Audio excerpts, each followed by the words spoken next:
Now Issachar, they into that shit too, but at least they'll make an Issacharite version of Caesar. It don't look nothing like Caesar. It just look like an Issacharite, you know. You know, he might have a feather tip to the side, man. You know, with a woman in his arms. Go ahead.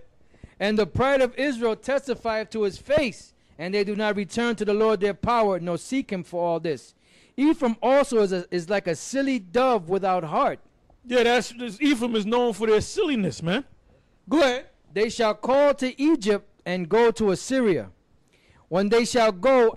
Egypt to Assyria is really talking about Puerto Rico to America, because Assyria and Egypt are spiritual terms for America, all right? So they went from one part of America, because in Puerto Rico you can get welfare, you can get the Social Security, you know? You don't need a passport to go to Puerto Rico, because it's basically almost like a state. It's not exactly a state, but it's almost like a state. And they actually have a governor down there based upon this system up here in America, all right? That's why Ephraim could go to Puerto Rico and come back as many times as they want. They don't deport you to Puerto. They don't need no passport, all right? Go ahead. When they shall go, I will spread my net upon them. I will bring them down as the fowls of the heaven. I will chastise them as the congregation hath heard. Woe unto them, for they have fled from me. Destruction unto them, because they have transgressed against me. Though I have redeemed them, yet they have spoken lies against me. And they have not cried unto me with their heart, when they howled upon their beds. They as assembled themselves for corn and wine, and they rebelled against me. Though I have bound and strengthened their arms, yet do they imagine mischief against me. They return, but not to the Most High. They are like a deceitful bow. Their princes shall fall by the sword for the rage of their tongue. This shall be their derision in the land of Egypt. Right, in the land of America. And they catching hell. They figure they're going to come over here to receive a better life. And they basically living just like Judah. All right? Living in the ghettos, man. All right, now let's go from there to the book of Hosea, the 4th chapter, and the 17th verse. And then immediately from Hosea 4, verse 17, go to Hosea 8 and 4. All right, go ahead. All right, Hosea chapter 4, verse 17. Ephraim is joined to idols. Let him alone. Now that's plain, man. You see an Ephraimite, they'll have in their car about 50 saints in their damn dashboards, man. They'll have saints in the back of their daggone car. You go to their house, you can call that house or that apartment the Caesar Borgia Museum. Like my wife's mother, she got about 50 Caesar Borgias all throughout the house, in the damn bathroom, in the kitchen. When you open up the refrigerator, Caesar, there's a picture of Caesar up in there. All right? In the drawers, you open up the drawers and get some socks, Caesar's head will pop up. I mean, all over the place, man. And one day I got so mad, I cursed her and her sister out and said, why you got these goddamn devils all up in your house, man? The pride of Israel testifies to their face, right? But yet they don't turn to the Most High. Go ahead. So Hosea 8 and 4, was it, Elder Torah? Okay, Hosea, you just finished reading Hosea 4 and 17, right? Come on.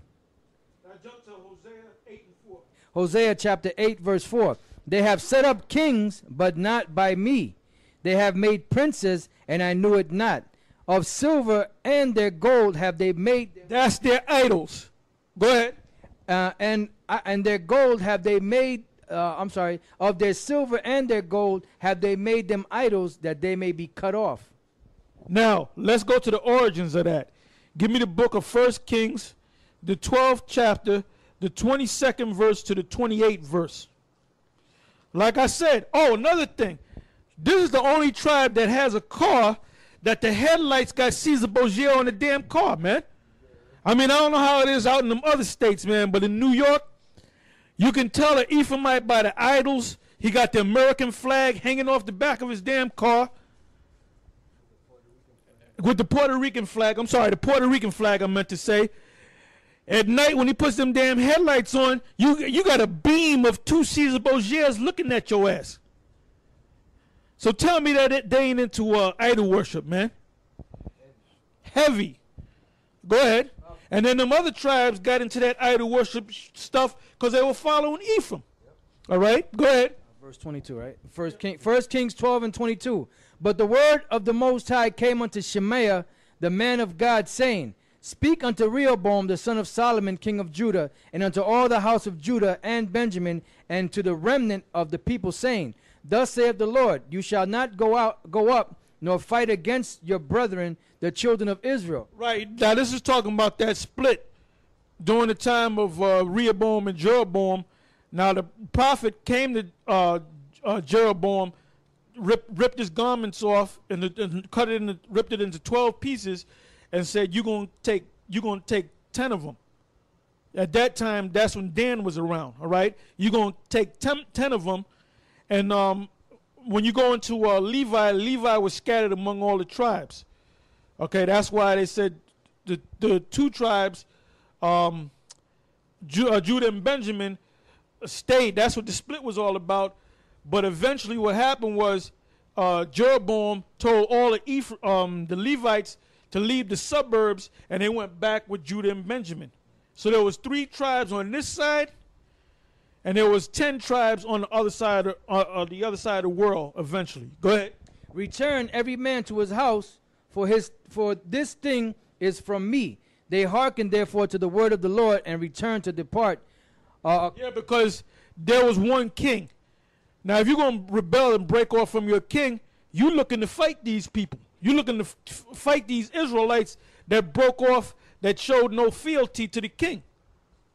Because Jeroboam sat up like he was a king, and he actually became a king. Because you actually had 2 different kingdoms. Go ahead. According to the word of the Lord.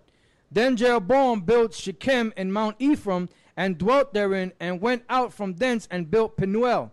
And Jeroboam said in his heart, Now shall the kingdom return to the house of David. If this people go up to do sacrifice in the house of the Lord at Jerusalem, then shall the heart of this people turn again unto their Lord. Right. So he was set up to take them away from Rehoboam, which was the son of Solomon. And he was saying, you know what, I got to do something quick because they might get back in order and go back to following the line of David, King David, and go back to worshiping the Lord. So this is what this guy did. Go ahead.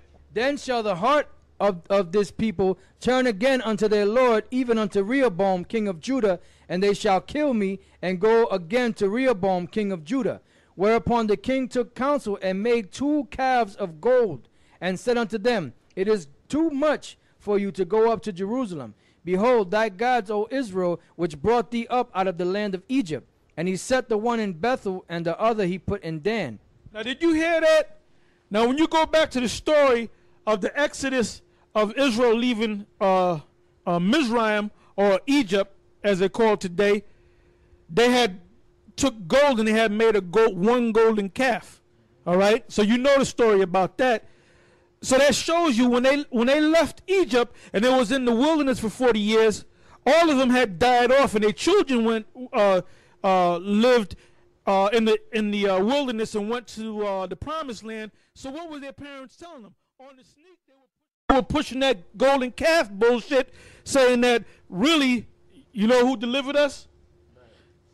The golden calf. So when he brought that back, that's when they said, oh, we with this guy now. Go ahead. Real quick. This is 2 Kings 17 and 8. And walked in the statutes of the heathen, whom the Lord cast out from before the children of Israel. And verse 7. For so it was that the children of Israel had sinned against the Lord their power, which had brought them up out of the land of Egypt, from under the hand of Pharaoh king of Egypt, and had feared other gods, and walked in the statutes of the heathen, whom the Lord cast out from before the children of Israel, and of the kings of Israel which they had made. And the children of Israel did secretly those things that were not right against the Lord their power. And they built them high places in all their cities, from the tower of the watchman to the fenced city. And that's plain. So they kept those idols in their heart, all right?